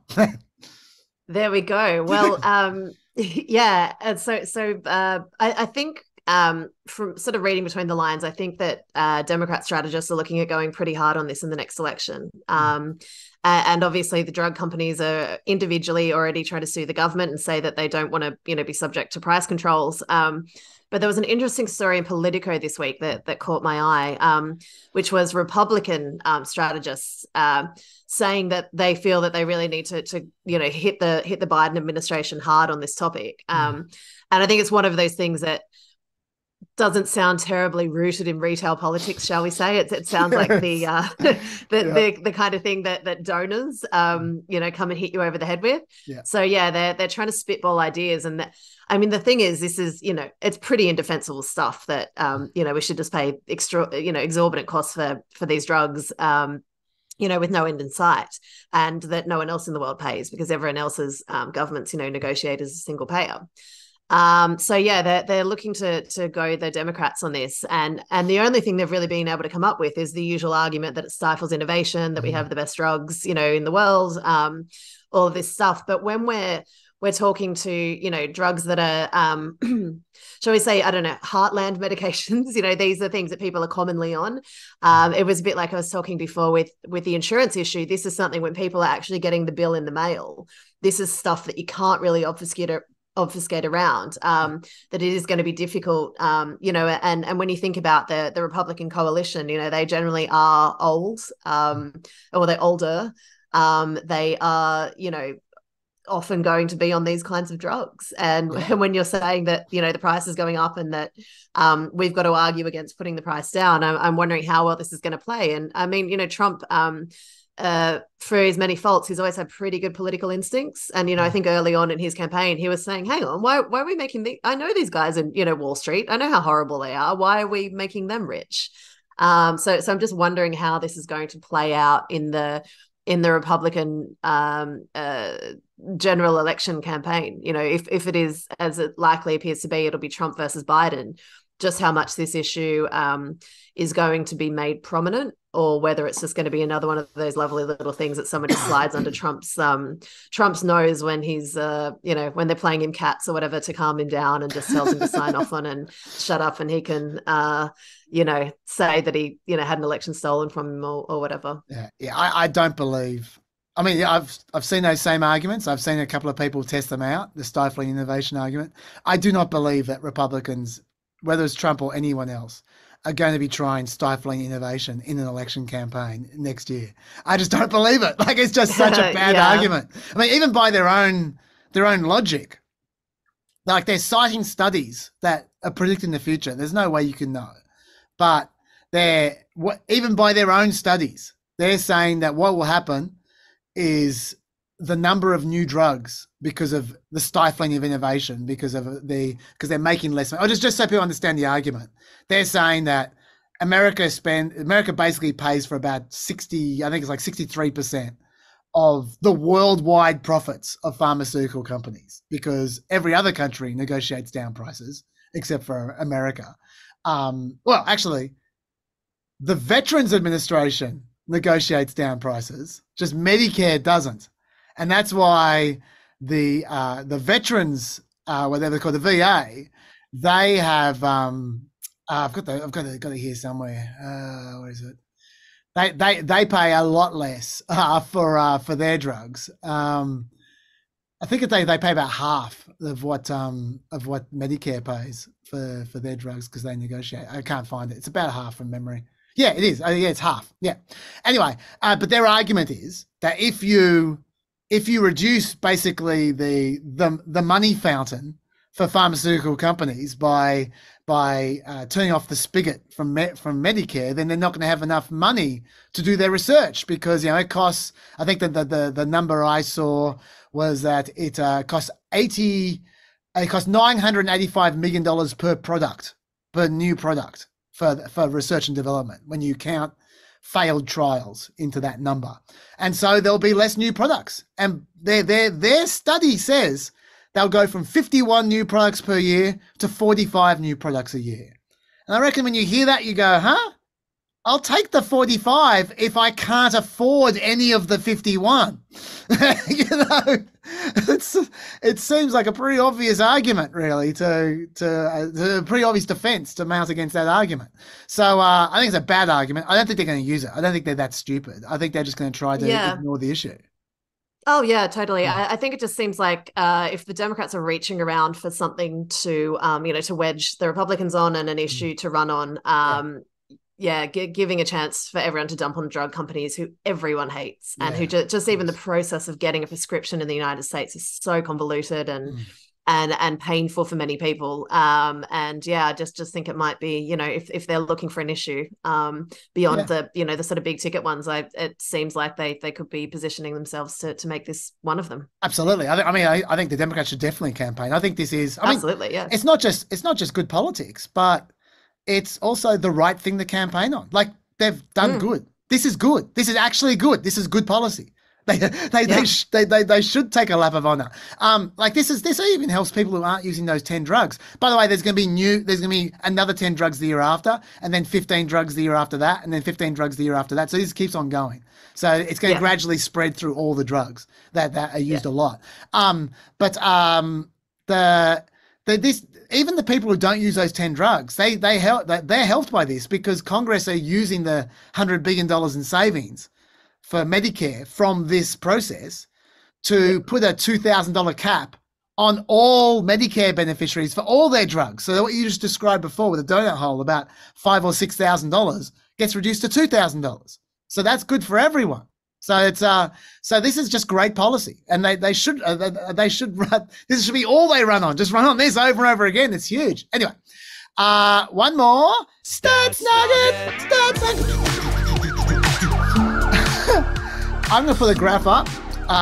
Elle's not going to be able to see this graph, but you will if you're watching the video. This is from Kevin Drum. I talked about Kevin Drum and his how I love his data blogging in the last podcast. This is an example of the kind of stuff he comes up with.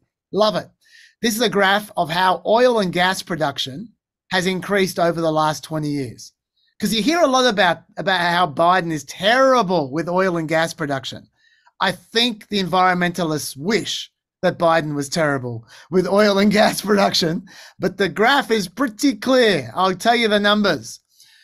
In the last 20 years, crude oil is up 120% in production.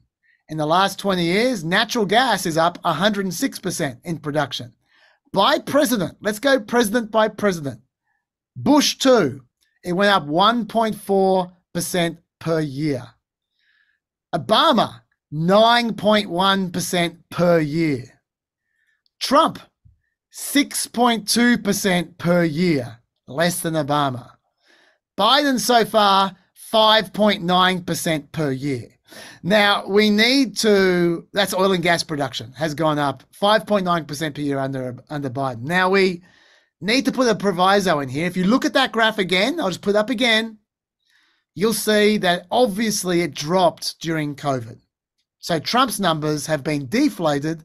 Biden's numbers have been inflated by the fact that it went down at the very end of Trump, so his numbers will be less than otherwise would have been, and Biden's numbers have gone up because he started from a low point because of his in the middle of COVID.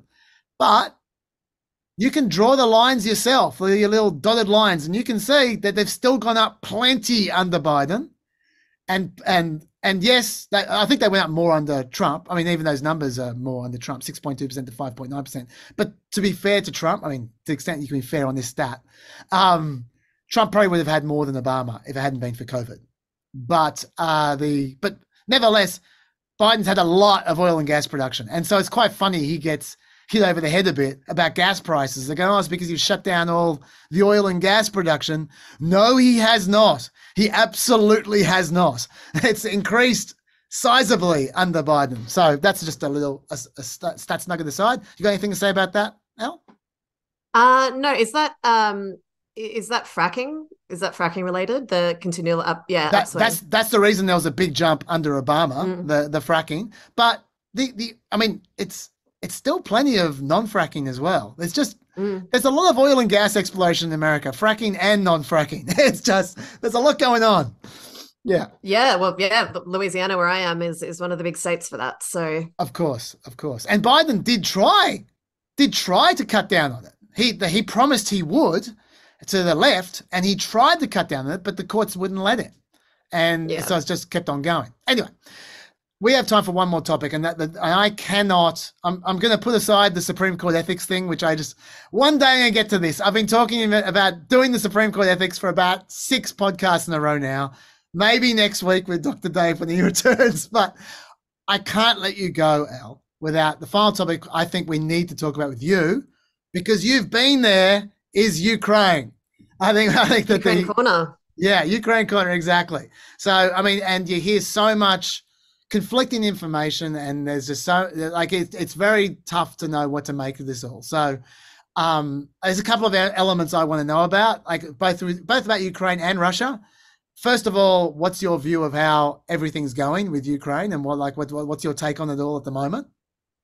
Yeah, deep breath. Look, it's kind of difficult because I'm sort of not following all of the battles kind of conflict by conflict. Actually, interestingly, some of Ukraine last week launched some Australian-made drones that are literally like paper planes. They're made out of cardboard into Russian territory, which is kind of interesting, but also, a little bit scary if they're, and understandably so, if the Ukrainians are going to fight back into Russian, into Russian territory. But obviously, potential for the conflict to escalate is a bit worrying. I actually saw Jake Hanrahan the other day. He's a conflict filmmaker who runs a thing called Popular Front, which is sort of quite a big, like, underground YouTube channel.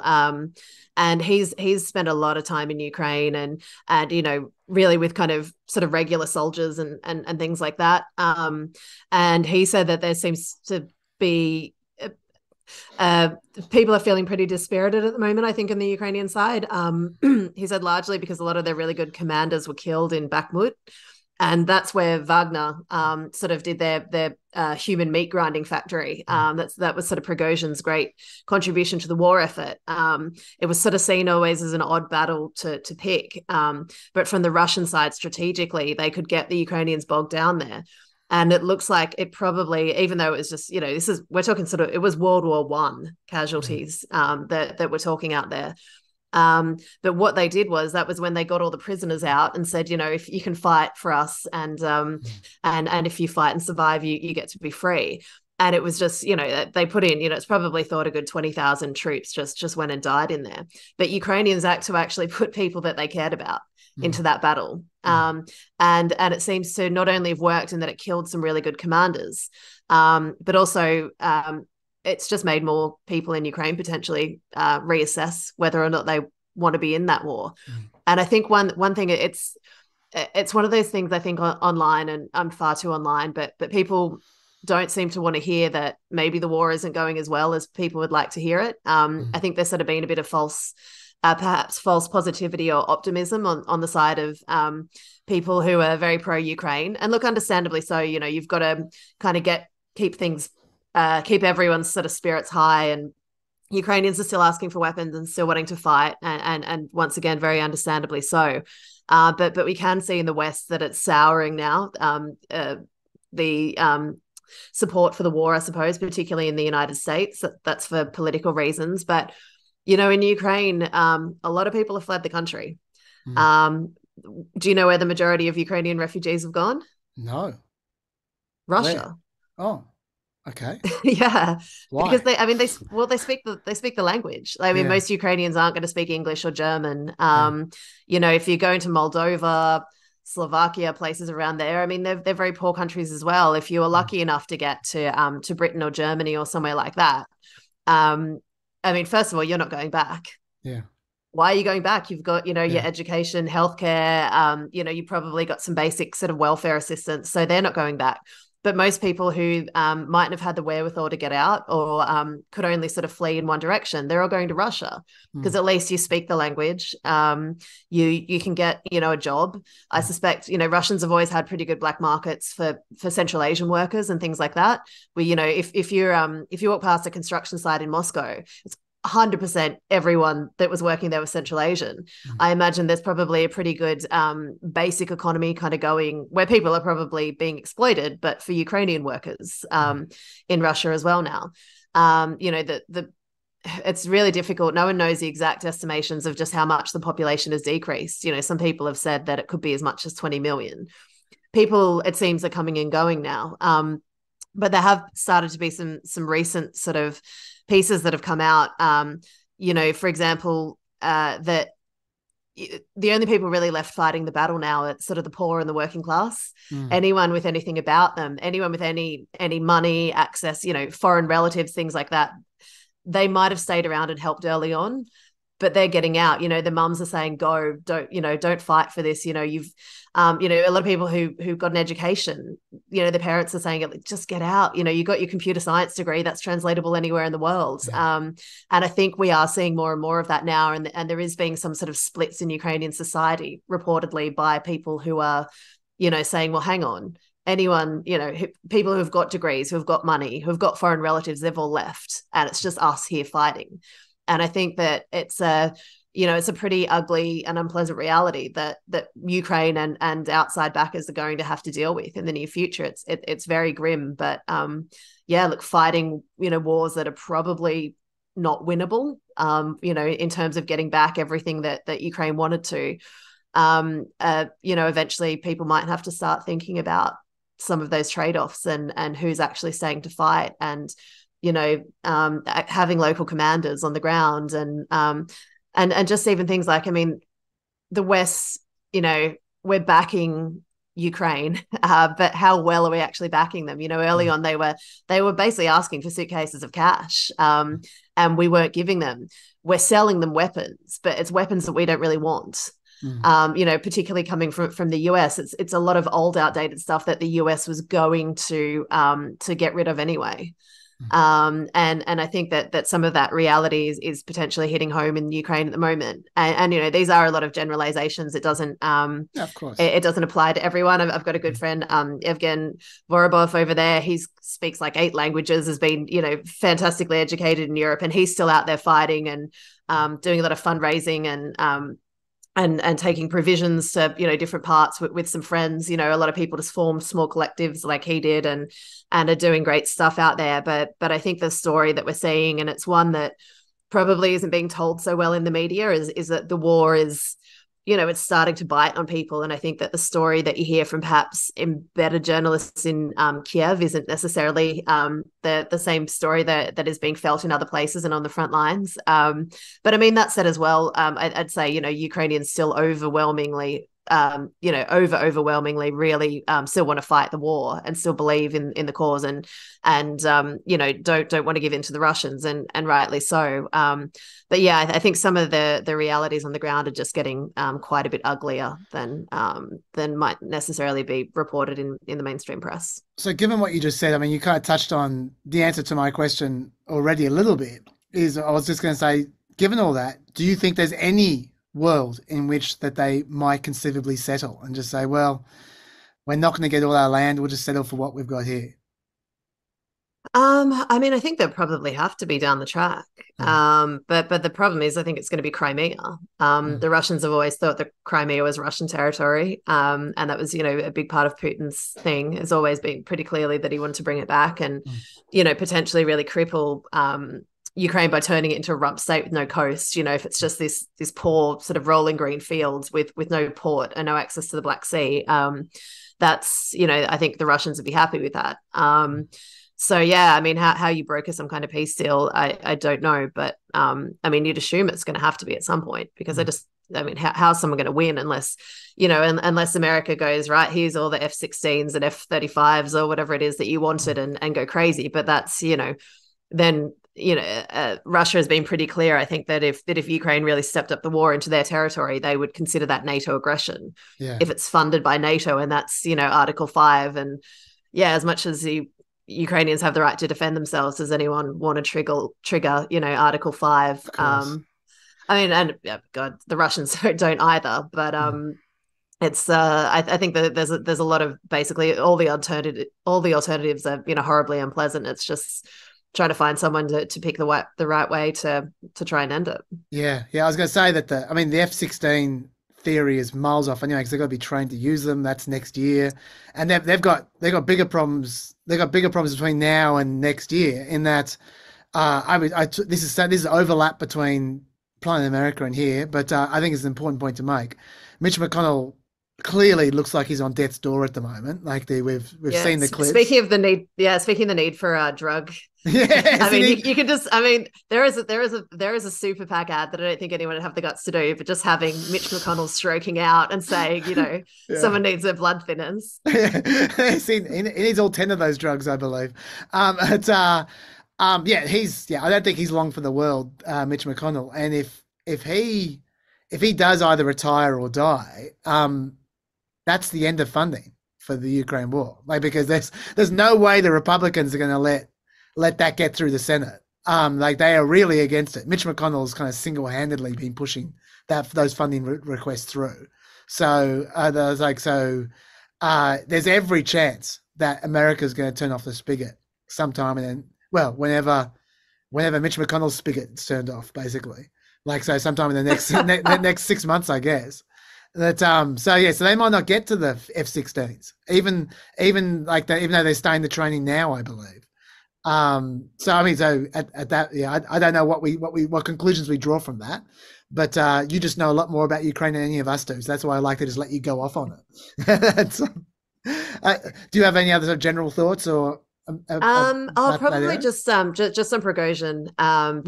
Please tell us about that was crazy. Obviously seeing his plane get I heard that originally they were saying missiles, but apparently it looks like it was a bomb on the plane, which is kind of, I mean, just that he actually believed that Putin was kind of gonna keep his word on the deal is pretty remarkable, sort of flying in and out of Russia. But Mark Galeotti, who's sort of my favorite Russia expert, he's a professor, he's written a ton of books, he's fluent in Russian, and he's got really good contacts in the Russian armed forces and security services. He's got a really great podcast and blog. And he did a really good podcast, I think it was last week, just sort of saying that the whole Prigozhin affair has sort of really shown that, what potentially could be the beginning of the end of Putinism. Not that it's going to happen anytime soon, but sort of when history is written, people will look back to this, because what his point is, which I think he's got a really great point, which is that the whole affair showed that he was able to murk Prigozhin eventually, but it wasn't an expression of power. It was a show of the failure of his power. The whole Putin system is built on these, horizontal conflicts. It's everyone having their own power center, so that no one's all going to get together to overthrow the boss, and sort of classic dictator behavior. But this horizontal system is very, very important to his overall system, and the fact that he couldn't manage these conflicts, that they did get out of control, and that it led to the Wagner mutiny and all of that happening, shows that he's kind of lost control, and that people are going, people who all of the oligarchs, the ministers, the business people who live in this system and understand it, are going to see it as a real fracturing of the deal that they live by, which is, it's basically sort of crudely mafia politics, that everyone's got their own little area, they do their things, they understand the rules. You don't shoot people out in the streets of St. Petersburg anymore, which is basically what Putin came to power on, because the 90s were just so ugly. And it was, you do that business quietly, you get to have your own little fiefdom, and when the big boss calls on you, you're going to have to help him out, which is, basically what Prigozhin did. He was just a very good organizer. And so he got called on to do the troll farms, and then to really do Wagner overseas in Africa, and then eventually Ukraine. And that's been the way it's sort of always worked, and people understand that. But Putin's shown that basically he can't keep his part of the bargain now, which is, managing those conflicts when they get out of hand. And it sort of is a fracturing of the deal that he has with the Russian elite and with all the people that matter. So it doesn't mean that he's going to get overthrown tomorrow, but that the sort of Putin system is probably is in real decay. And Russian leaders don't tend to die in their beds. Putin may, you never know. But whatever comes next is probably not going to be able to operate under the same system of Putinism that has ruled the country since the late 90s. So it seems like a pretty significant moment in terms of Russia. But once again, I don't think Putin's going to get toppled tomorrow, but people seem to be sort of reassessing their options over there. So I think it's certainly something to watch. It certainly is. Can I just ask you just quickly. I don't know if when you were in the Ukraine and in your particular knowledge area of Ukraine, do you know much about Shokin? Can I ask you a question about him or not? Shoigu? Shokin, the prosecutor, the Hunter Oh, Biden. no, sorry. You don't know much about him? No, Okay, I that's fine. don't. That's fine. I'm going to be talking about that another time. I was just curious about if you had some personal knowledge from your time there that I could ask you about. That's fine. Let's leave that. No, unfortunately, I don't. No, no problems at all. That's all good. Just speculator. I'll talk about Hunter Biden in the next few podcasts because there's a bit more news going on in that one. Just to end off. Do you have anything else in the Ukraine-Russia sphere you want to talk about? No. Okay. No, that's it. All right. So just to finish off. This is a bit of a question without notice to end off the podcast. It's got a new segment as well. I really should do a sting on this one. Question time from our audience. You may have no response to this, but I'll talk to it if you don't. The question is, it's from I think he calls himself YouTube user. By the way, I apologize. I know you want to talk about CPAC Australia. I unfortunately, yeah, go on. I think we'll cope. Okay, good. I think more importantly, the audience will cope. Yeah, yes. Well, the photos I've seen of CPAC Australia, there's certainly no audience to cope from CPAC Australia, but for our audience, I think they will cope. Yes, but okay. User of YouTube says, "I'm curious if the two of you," he's talking about me and Dr. Dave, but let's say you, have thoughts on the proposed DeSantis Newsom debate on Fox News. I understand why DeSantis would try to get on television as much as possible during a primary race he's a candidate in, but as someone who does not live in California and is often targeted with Gavin Newsom ads online, I find Newsom's attempts at raising his profile to be bizarre. Do you have any thoughts on that at all? Yeah, I mean, I guess I'd find that kind of bizarre as well. Yeah, I mean, he sort of seems to be one of those yeah, all ambition, perhaps a lot less charisma in real life than he's sort of in the Ron DeSantis mold. Yeah, to my mind. Those two I associate with each other as well. Yeah. Yeah, and when they were talking about debating, I sort of thought, yeah, that's kind of perfect. But kind of, I think it'd maybe be bad for Newsom to kind of show that that's his level. But yeah, I mean, I don't really. I mean, aren't most people these days just auditioning for their like media career? It's like when you see Chris Christie on the debate stage, it's just like he's just going to get a job in NBC. You know, Nikki Haley, she performed really well. She'll get the CNN gig. Yeah. So yeah, I don't know. I'm that kind of cynical about these guys. I just feel like it's more positioning themselves for life after politics than anything else. I think that's fair. I mean, I don't think Ramaswamy is running seriously for president at this point in time. No, absolutely. Yeah, that's right.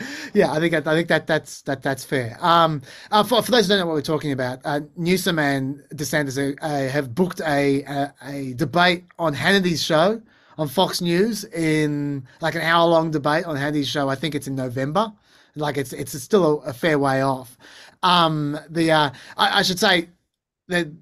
From the DeSantis side, obviously he needs publicity, and it makes sense for him to be trying to put himself forward as the representative of Republicans so they can see what it looks like when he's playing the role of the alpha male, the head honcho for a little while, and they go, oh, I like the look of that, hopefully for him. And that makes sense. But from Newsom's point of view, I think it's pretty clear what's going on from his point of view, which is he is going to struggle to get the nomination. He obviously wants to run for president. He's going to struggle to get the nomination in 2028. And if Biden drops out, he'll struggle to get the nomination in 2024 because he is a white male in the Democrats. They are not going to, after Biden, have the next nominee be a white male. And he knows that. He's not an idiot. He knows that. The only way he gets that nomination is if he becomes an inevitability.